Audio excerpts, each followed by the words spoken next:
నమస్తే. ప్రస్తుతం మనతో పాటు సీనియర్ జర్నలిస్ట్ దాము బాలాజీ ఉన్నారు. ఆయనతో మాట్లాడదాం. నమస్తే సార్. నమస్తే. సార్, లావణ్య, రాజ్ తరుణ్ మళ్ళీ తెరపైకి వచ్చినట్టు అనిపిస్తుంది. ఎందుకంటే వాళ్ళు కలిపి కొన్న ప్రాపర్టీ అని చెప్పేసి లావణ్య అంటున్నారు. కానీ ఆ ప్రాపర్టీ మాది, మాకు ఉండే హక్కు ఉంది అని చెప్పేసి వాళ్ళ పేరెంట్స్ నిన్న నిరసన చేస్తున్నారు వాళ్ళ ఇంటి ముందర. ఎలా చూడొచ్చు అంటారు సార్ దీన్ని? అంటే లావణ్య, రాజ్ తరుణ్ అనేది దాదాపు లాస్ట్ ఇయర్ మిడ్ జూన్ ఆ ప్రాంతం నుంచి కూడా జూలైలో కేసు పెట్టింది లాస్ట్ ఇయర్ అమ్మాయి. అప్పటి నుంచి కూడా ఇది ఆఫ్ అండ్ ఆన్ రన్ అవుతూనే ఉంది. మధ్యలో క్యారెక్టర్లు వచ్చి పోతున్నాయి. సో ఒక వెబ్ సిరీస్ లాగా రన్ అవుతుంది. సో ఈ అమ్మాయి రాజ్ తరుణ్ మీద కేసు పెట్టింది. ఆ కేసు ఇప్పుడు కూడా హైకోర్టులో ఉంది. రాజ్ తరుణ్ బెయిల్ మీద బయట ఉన్నాడు. అయితే ఈ అమ్మాయి మధ్యలో నేను రిలీజ్ అయినా రాజ్ తరుణ్ని నేను అనవసరంగా కేసులు పెట్టి వేధించాను, నేను కాళ్ళు పట్టుకొని సారీ చెప్తాను, ఇవన్నీ కూడా చెప్పింది. మధ్యలో మస్తాన్ సాయి, తర్వాత ప్రీతి ఉదయ్ ఇలాంటి వాళ్ళు ఇష్యూలు, తర్వాత Shekhar Basha, RJ and Bigg Boss 8 fame అతని ఎంట్రీ, ఇవన్నీ జరుగుతున్నాయి.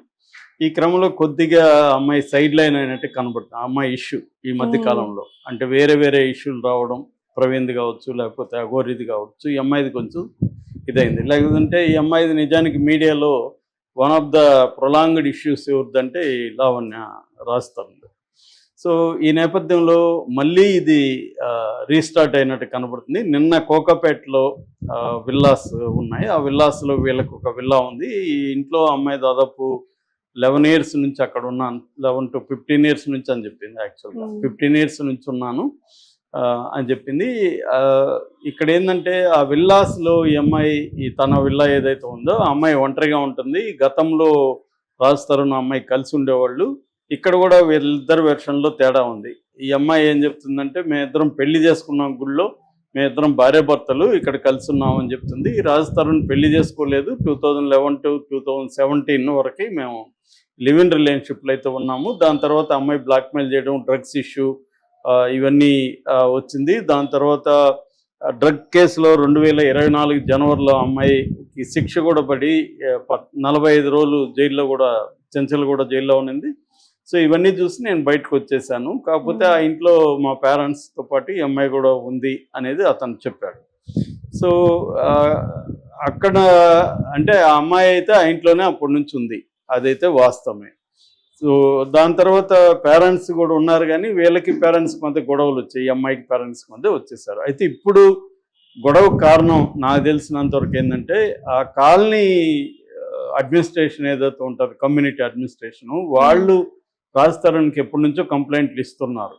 ఇక్కడ లావణ్య రకరకాల వాళ్ళని తీసుకొస్తూ ఉంది, ఇక్కడ డ్రగ్స్, అమ్మాయిల వ్యవహారాలు ఇవన్నీ నడుస్తున్నాయి, గట్టి గట్టిగా అరుస్తున్నారు, రాత్రంతా పార్టీలు చేసుకుంటున్నారు, స్విమ్మింగ్ పూల్లోకి మార్నింగ్స్ తీసుకొచ్చి ఎవరెవరినో తీసుకొచ్చి అక్కడ గోల చేస్తుంది, మా పిల్లలు అంతా అక్కడ స్విమ్మింగ్ నేర్చుకుంటుంటారు.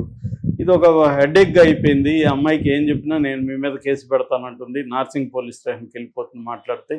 ఇది మీరే పరిష్కరించారని రాజ్ తరుణ్ మీద వాళ్ళు ప్రెజర్ చేసినట్టుగా తెలుస్తుంది. సో దానికోసం రాజ్ తరుణ్ ఏం చేశాడంటే, వాళ్ళ అమ్మ నాన్నను పంపించాడు. మీరు వెళ్ళి కొంతమంది రౌడీలు తీసుకెళ్లారా మరి బౌన్సర్లా వాళ్ళు తెలియదు, కానీ కొంతమందిని పంపించి బలవంతంగా అమ్మాయిని ఖాళీ చేయించాలనే ప్లాన్తో వెళ్ళినట్టుగా మనకు అర్థమవుతుంది. కానీ అది అవతలు ఉండేది అదేదో అంటారు కదా, ఈ అవతలు ఉండేది ఎవరు అనుకున్నాం, లావణ్య. సో అమ్మాయి ఇట్లాంటి వాటికంతా భయపడే ప్రసక్తి లేదు. అమ్మాయి జైలు చూసేసింది, పోలీస్ స్టేషన్ చూసేసింది, మీడియా చూసేసింది, అన్నీ తెలిసిపోయింది. ఆ అమ్మాయికి ప్రాసెస్ తెలిసిపోయింది. మామూలుగానే జైల్లో చాలామంది ఏమనుకుంటారంటే, జైలుకి వెళ్ళి వచ్చినాక వాళ్ళు క్రైమ్ ఆపేస్తారని. నిజానికి ఇండియాలో అది కాదు. జైలు అనేది ఒక స్కిల్ డెవలప్మెంట్ సెంటర్ లాగా క్రైమ్ని మరింత నేర్చుకోవడం ఎలాగా, ఇంకా ఆర్గనైజ్డ్గా ఎలా నేర్చుకోవాలి. ఎందుకంటే అక్కడ అనేక మంది క్రిమినల్స్తో మనకు సహవాసం ఏర్పడుతుంది. వాళ్ళ స్టోరీలు వింటాము, వాళ్ళు ఎలా చేశారు క్రైమ్, ఎలా చేయాలి, ఇవన్నీ మనం చేసిన తప్పులేంటి, ఒక ఆర్గనైజ్డ్గా ఎలా చేయాలి, అట్లాగే సిస్టమ్స్ ఫంక్షనింగ్ మీద కూడా నీకు జైల్లో అండర్స్టాండింగ్ వస్తుంది. అంటే మన క్రిమినల్ జస్టిస్ సిస్టమ్ ఎలా ఫంక్షన్ అవుతుంది, అంటే కోర్టు కావచ్చు, పోలీస్ స్టేషన్ కావచ్చు, జైలు కావచ్చు, ఈ ప్రాసెస్లోకి ఒకసారి వెళ్ళొచ్చినాక నీకు అప్పటి వరకు థియరాటికల్ నాలెడ్జ్ లేకపోతే హియర్సే నాలెడ్జ్ ఉంటుంది, కానీ ప్రత్యక్ష నాలెడ్జ్ అనేది ఇక్కడ వస్తుంది. అంటే ఎవరిని మనం ఎలా మేనేజ్ చేసుకుంటూ ఈ సిస్టమ్స్ని మనం ఎలా మేనేజ్ చేసుకోవాలి అనేది తెలుస్తుంది. అబ్బాయిలు అనుకోండి, డబ్బులు ఇచ్చి ఎలా మేనేజ్ చేయాలి, సర్కిల్ని ఎలా పెంచుకోవాలి, ఇనేది ఉంటుంది. అమ్మాయిలు అనుకో ముఖ్యంగా అందమైన అమ్మాయిలు అయితే తన బాడీని కూడా ఇన్వెస్ట్మెంట్కి ఎలా వాడచ్చో కూడా వాళ్ళకి తెలుస్తుంది, ముఖ్యంగా లావణ్య లాంటి వాళ్ళు. ఇది ఎందుకు అంటున్నానంటే ఆల్రెడీ ఈ అమ్మాయి వల్ల ఒక డిటెక్టివ్ ఎస్ఐని కూడా ట్రాన్స్ఫర్ చేశారు. ఎందుకంటే అతనితో కూడా ఈ అమ్మాయి గోముగా మాట్లాడి అతన్ని కంట్రోల్లో పెట్టుకొని దానివల్లనే మస్తాన్ సాయి లాంటి వాళ్ళ మీద కేసులు పెట్టి జైలుకి పంపించడం అనేది జరిగింది. సో ఇది అనేక చోట్ల జరుగుతుంది. ఎందుకంటే అమ్మాయిలకు ఎవరి దగ్గర ఏ ఆయుధాలు ఉంటే అది వాడతారు. అబ్బాయిలు డబ్బు అనే ఆయుధం ఉంటే వాడతారు, అమ్మాయిలు బాడీ అనేది ఆయుధంగా పనికి వస్తుంది కాబట్టి వాడతారు. దీంట్లో మోరల్ యాంగిల్ మనం డిస్కస్ చేసి వేస్తూ, సో అలాగా ఈ అమ్మాయి దగ్గర ఏముందో అది వాడింది. సో ఆ అమ్మాయికి ఏంది, ఈ ఆస్తి కావాలి. ఎవరైనా ఇప్పుడు అది 12 crores అంటున్నారు. ఆ అమ్మాయి కూడా నిన్న చెప్పింది 12 crore వర్త్ ప్రాపర్టీ. వీళ్ళు కొన్నప్పుడు 1.5 crore, కానీ ఇప్పుడు 12 crore ప్రాపర్టీ. 12 crore ప్రాపర్టీ హైదరాబాద్లో ఉండడం అంటే లైఫ్ సెటిల్ అయిపోయినట్టే కదా, ఇంకెందుకు మళ్ళీ వేరే పని ఉంది. సో దాని ఎలా అమ్మాయి వదులుకుంటుంది, అమ్మాయి వదులుకునే పరిస్థితి లేదు. సో అందువల్ల నిన్న వీళ్ళందరూ గొడవ చేసినా కూడా ఆ అమ్మాయి కూడా గొడవ చేసింది. ఈ లోపల అమ్మాయి మీడియాకి చెప్పింది, పోలీసులకి చెప్పింది, ఇవన్నీ చేసింది. అమ్మాయికి కూడా ఈ ప్రాసెస్ అంతా తెలుసు కదా, ఎవరైనా రౌడీలు వచ్చినా ఎలా డీల్ చేయాలో అమ్మాయికి తెలుసు. పైగా అమ్మాయి కాబట్టి మరీ దౌర్జన్యంగా వీళ్ళు వెళ్ళలేరు, ఎందుకంటే ఇవాళ సీసీటీవీలు ఉంటాయి ఎక్కడ చూసినా, కాబట్టి అంత ఈజీ కాదు ధైర్యంగా నిలబడిన అమ్మాయితో.